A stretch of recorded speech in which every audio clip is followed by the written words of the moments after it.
ओम नमः शिवाय। शिव सदा सहाय। ओम नमः शिवाय। गुरु जी सदा सहाय। रुद्र संहिता के चतुर्थ कुमार खंड के 13 से लेकर 18 अध्याय।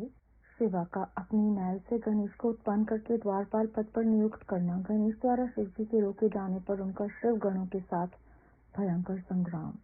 शिव जी द्वारा गणेश का छिर छेदन, कुपित हुई शिवा का शक्तियों को उत्पन्न करना और उनके द्वारा प्रलय मचाए जाना। देवताओं और ऋषियों का सत्वन द्वारा पार्वती को प्रसन्न करना। उनके द्वारा पुत्र को जलाए जाने की बात कही जाने पर शिव जी के आज्ञा अनुसार हाथी का सिर लाया जाना और उसे गणेश के धड़ से जोड़कर उन्हें जीवित करना। सूत जी कहते हैं, तारकारिर कुमार के उत्तम एवं अद्भुत वृतांत को सुनकर नारद जी को बड़ी प्रसन्नता हुई। उन्होंने पुनः प्रेम पूर्वक ब्रह्मा जी से पूछा। नारद जी बोले, देव आप तो शिव संबंधी ज्ञान के अथाह सागर हैं। प्रज्ञानाथ, मैंने स्वामी कार्तिक के सदवृतांत को, जो अमृत से भी उत्तम है, सुन लिया। अब गणेश का उत्तम चरित्र सुनना चाहता हूँ।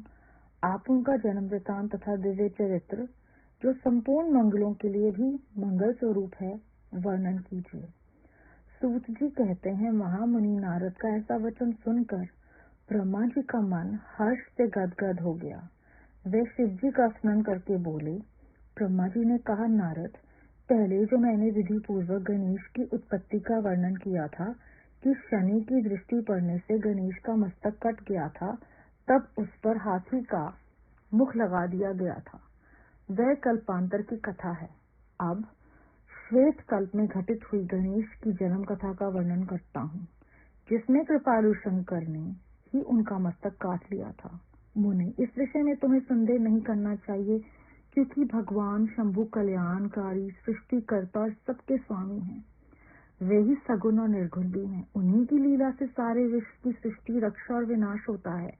मुनि श्रेष्ठ, अब प्रस्तुत विषय को आदर पूर्वक श्रवण करो।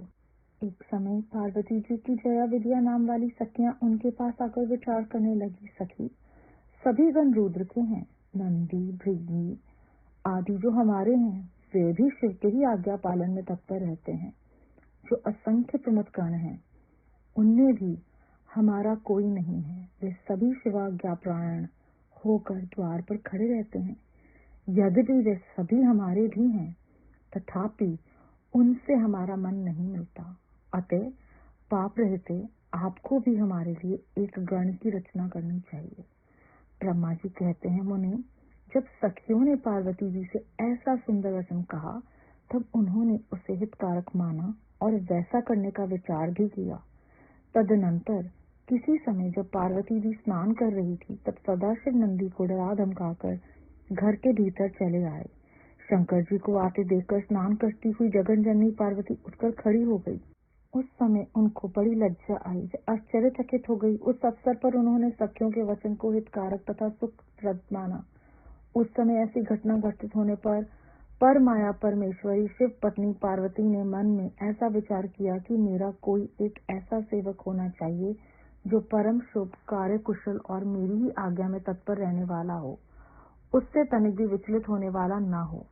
यूं विचार कर पार्वती देवी ने अपने शरीर की मैल से एक ऐसे चेतन पुरुष का निर्माण किया जो संपूर्ण शुभ लक्षणों से ही संयुक्त था। उसके सभी अंग सुंदर एवं दोष रहित थे। उसका वह शरीर विशाल, परम शोभायमान और महान बल प्रक्रम से संपन्न था। देवी ने उसे अनेक प्रकार के वस्त्र, नाना प्रकार के आभूषण और बहुत सा उत्तम आशीर्वाद देकर कहा, तुम मेरे पुत्र हो, मेरे अपने ही हो। तुम्हारे सामने प्यारा मेरा यहाँ कोई दूसरा नहीं। पार्वती के ऐसा कहने पर वह पुरुष ने नमस्कार करके बोला। गणेश ने कहा, माँ, आज आपको कौन सा कार्य आ पड़ा? मैं आपके कथनानुसार से पूर्ण करूंगा। गणेश के यूं पूछने पर पार्वती जी अपने पुत्र को उत्तर देते हुए बोली। शिवा ने कहा, तात, तुम मेरे पुत्र हो, मेरे अपने हो, अतः तुम मेरी बात सुनो। आज से तुम मेरे द्वारपाल हो जाओ। सत्पुरुष मेरी आज्ञा के बिना कोई भी हठपूर्वक मेरे महल के भीतर प्रवेश न करने पाए, चाहे वे कहीं से भी आए, कोई भी हो। बेटा, ये मैंने तुमसे बिल्कुल सत्य बात कही है। ब्रह्मा जी कहते हैं, मुनि, यूं कहकर पार्वती ने गणेश के हाथ में एक सदृश छड़ी दे दी। उस समय उनके सुंदर रूप को निहार कर पार्वती हर्षमग्न हो गई। उन्होंने परम प्रेम पूर्वक अपने पुत्र का मुख चूमा और कृपा परवश हो छाती से लगा लिया। फिर दंडधारी गणराज को अपने द्वार पर स्थित कर दिया। पिता नारद तदनंतर पार्वती नंदन महावीर गणेश पार्वती की हित कामना से हाथ में छड़ी लेकर गृह द्वार पर पहरा देने लगे।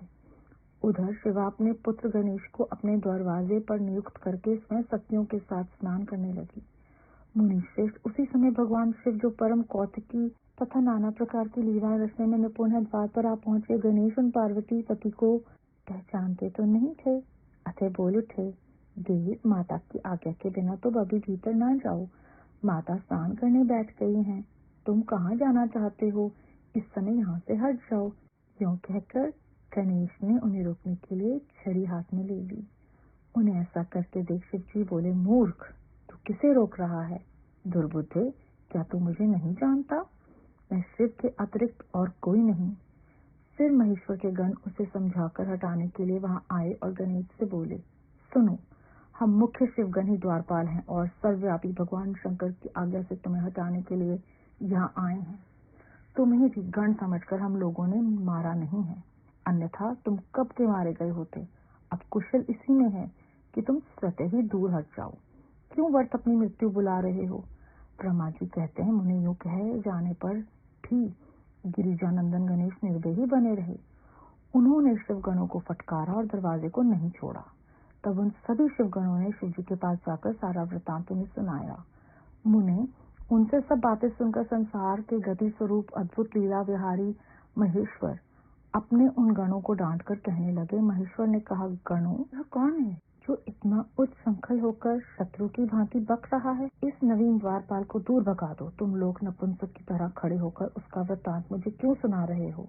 विचित्र लीला रचने वाले अपने स्वामी शंकर को यूं कहने पर वे गण पुनः वहीं लौट आए।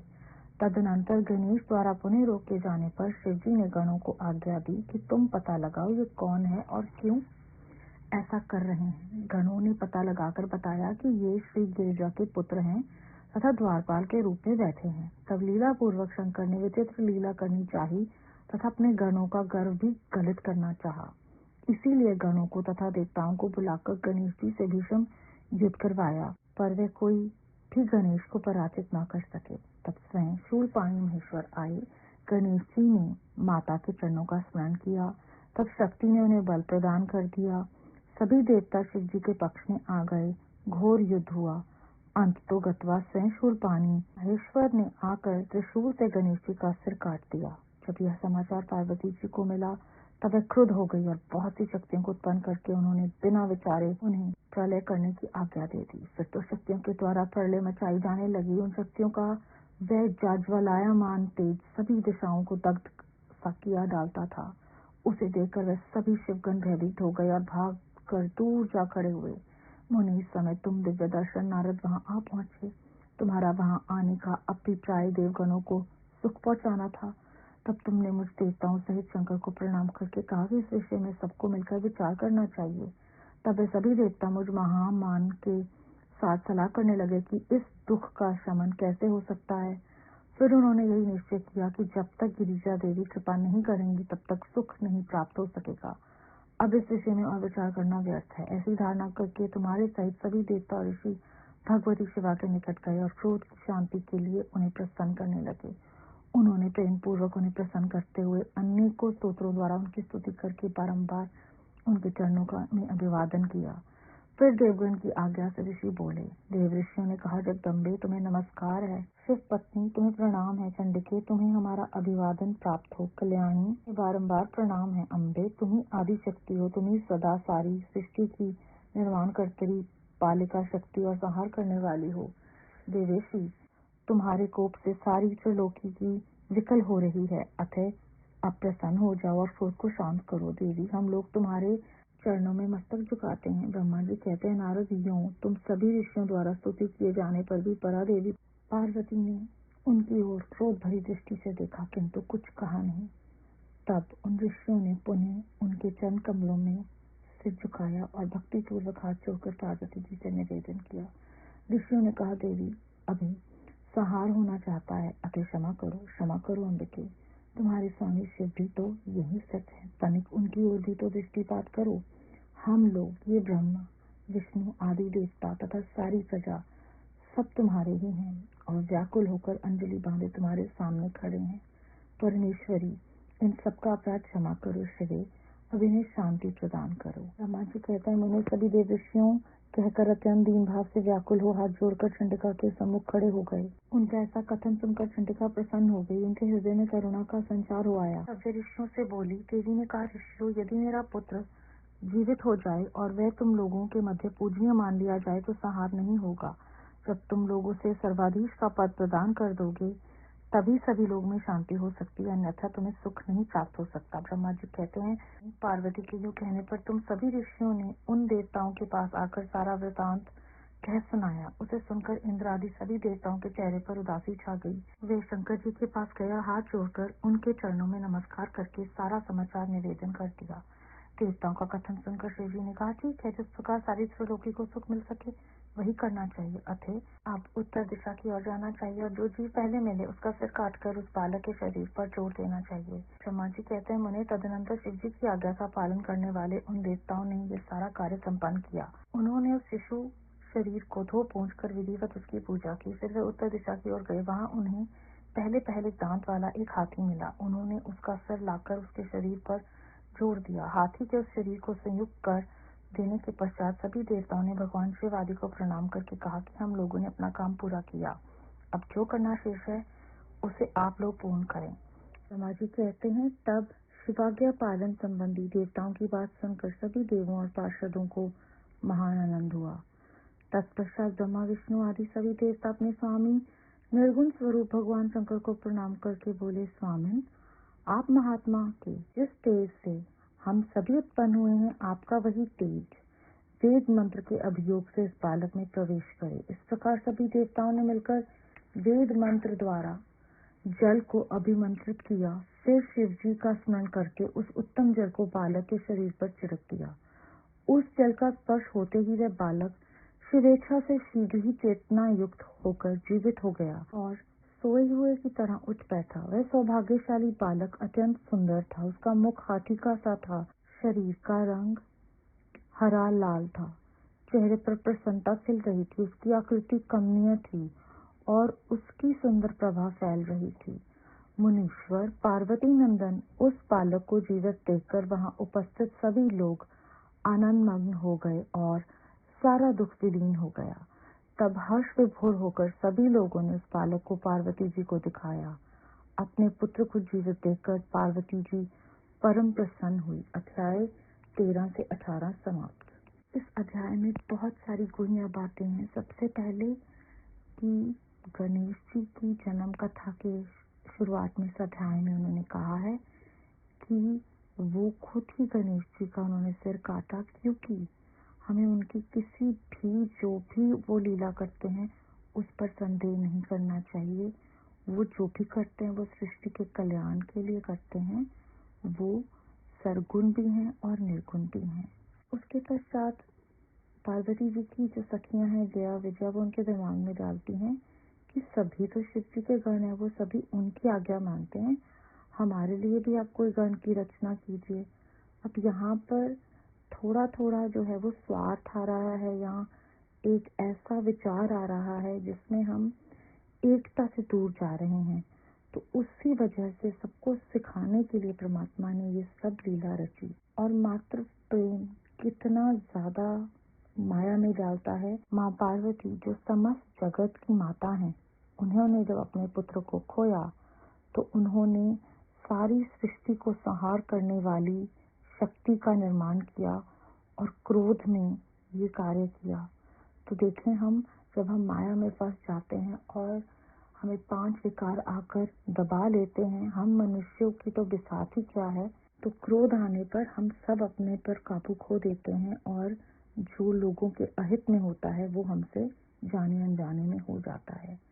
इसके अलावा जो शिव जी के गण थे, उनके अहंकार को दूर करने के लिए शिव जी महाराज ने उन्हें बालक से लड़वाया, पर वो नहीं जीत सके कि वो चाहते थे कि अपने गणों का भी गर्व वो खत्म करें। इसके अलावा इस अध्याय में हम अगर बहुत गहरा सोचें तो हमें समझ में आता है कि अगर हम अपने आसपास जो भी हम कर रहे हैं सारे परिवार को वो बातें बताएं, उन्हें समय पर ये बात पता चल जाए कि कहाँ क्या हो रहा है, तो कोई भी गलतफहमी नहीं होगी।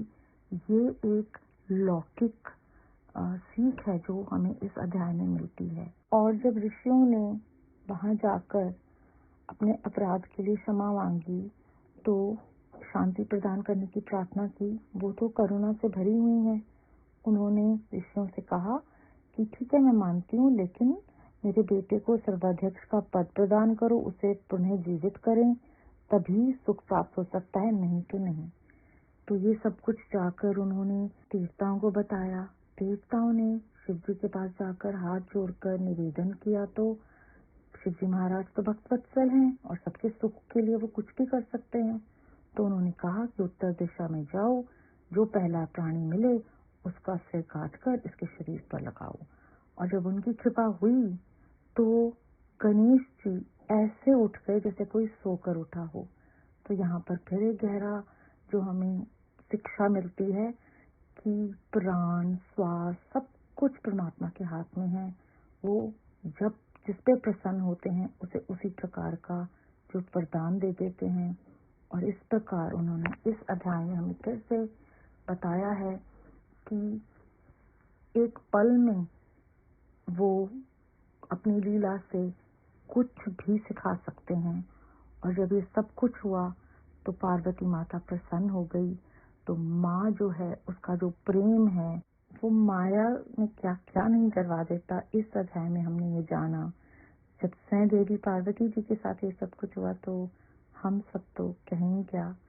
प्रियम शुक्राना गुरु जी महाराज, ये नई दिशा, ये नए मार्गदर्शन के लिए आप ही की कृपा है, आप ही कर्म करावनहार हैं। प्रियम शुक्राना गुरु जी। ओम नमः शिवाय। शिव जी सदा सहाय। ओम नमः शिवाय। गुरु जी सदा सहाय।